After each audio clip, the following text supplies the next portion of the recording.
ओम शांति। आज प्यारे बाबा ने हम बच्चों को एक बहुत विशेष टाइटल दिया है, जिसे आप सब जानते भी हैं। अभी उसे फिर से अपने बुद्धि रूपी कंप्यूटर में सामने लाओ। क्या होगा? कुछ ध्यान पर आता है? बाबा ने कहा है, तुम राज ऋषि हो, क्योंकि हमारे इस जन्म का पुरुषार्थ चाहे त्याग का है, चाहे तपस्या माना योग का अभ्यास है। बाबा कहते हैं इस पढ़ाई से ही तुम बच्चे राजाई पद पाते हो। राज माना राजाई बनने का पद मिलना, राजाई पद पाना, राजा बनना। इतनी ऊंची पढ़ाई हम पढ़ते हैं और उसकी ही यादगार बाबा कहते हैं उत्तम पुरुष, क्योंकि इस समय तुम उत्तम पुरुष बनते हो तो श्री लक्ष्मी और श्री नारायण वह है। क्योंकि ये पढ़ाई नर को नारायण बनाती है, नारी को लक्ष्मी बनाती है। जैसे कोई भी पढ़ाई किसी एम को लेकर पढ़ी जाती है कि मैं डॉक्टर बनूं, इंजीनियर बनूं, बैरिस्टर बनूं, आदि आदि, और वैसी ही पढ़ाई होती है। तो भगवान आकर के हमें जो पढ़ा रहे हैं, रोज जो हम ज्ञान और योग की पढ़ाई करते हैं, उससे हमारा जीवन ऐसा धारणा मुहूर्त बन जाता है कि हमारा भविष्य श्री नारायण और श्री लक्ष्मी जैसा बन जाता है। और इसीलिए इस समय को, इस जन्म को और इस युग को पुरुषोत्तम संगम युग कहा गया है, क्योंकि हम उत्तम पुरुष बन रहे हैं। आज संसार में कितने ही बड़े से बड़े औहदे के मनुष्य हों, वो भी श्री लक्ष्मी और नारायण के आगे अपना माथा झुका लेते हैं, क्योंकि वो सबसे उत्तम है।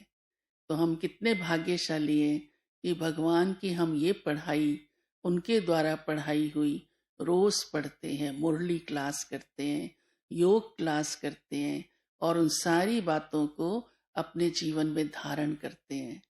इसके लिए बाबा ने कहा है कि जैसे आज की दुनिया में भी किसमें कोई एक गुण होता है शांत रहने का भी, तो उसको कहते हैं जैसे ये देवी है या देवता है। एक गुण से भी देखो कितना अच्छा लगता है, क्योंकि सारी दुनिया विकारों से भरी हुई है। हमारे अंदर बाबा इस समय देवताओं के सारे गुण लाते हैं। तो बाबा कहते हैं उन दैवी गुणों की धारणा करते जाओ, जिसमें आज बाबा ने कहा चाहे सहन भी करना पड़े, स्वभाव को बहुत मीठा रखो, शांत रखो और औरों को सुख देने का लक्ष्य रखो, क्योंकि तभी हम दुआओं के पात्र बनते हैं और हमारे अंदर दिव्यता आती जाती है। दिव्यता माना ही देवता बनना, दैवी गुणों की धारणा करना। फिर बाबा ने कहा है टीचर तो समझ जाता है पढ़ने वाला स्टूडेंट कैसा है, तो बाबा भी हमारे से समझ जाते हैं हम कैसी पढ़ाई कर रहे हैं।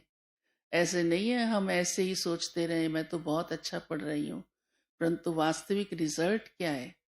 तो बाबा ने आज ये भी कहा है कोई ज्ञान में कच्चे हैं, कोई योग में कच्चे हैं, कोई धारणा में कच्चे हैं, तो समझ में आ जाता है ना स्टूडेंट की पढ़ाई कैसी है। सब नंबरवार तो है ही, सब एक जैसा तो नहीं पढ़ेंगे, फर्क तो पड़ ही जाता है।